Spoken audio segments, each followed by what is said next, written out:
kung meron kayong gustong i-track or i-trace na package, so kung meron kayong gustong i-trace or i-track na package, unang-una is dapat meron kayong tracking number. So, mostly naman guys, ang tracking number is sinasend yan sa atin or binibigay yan sa atin ni sender. So, ang gagawin nyo lang guys, ikakopy nyo lang yung tracking code.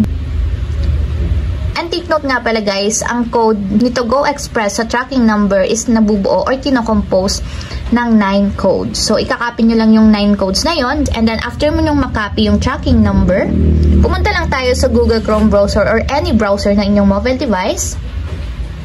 And then, punta lang tayo sa search bar guys. Ang isa-search natin dito sa search bar is express.togo.com.ph/tracking. Then, after yung matype guys, isearch nyo lang. At automatic mapupunta tayo sa website ng To Go Express Track and Trace. So, kung makikita nyo guys, meron ditong enter tracking number. So, ang gagawin nyo dun sa kinapin natin kanina, ipipaste nyo lang dito yung code o yung tracking number. So, yan guys, na-paste ko na. Ang gagawin nyo naman is tap nyo na yung search.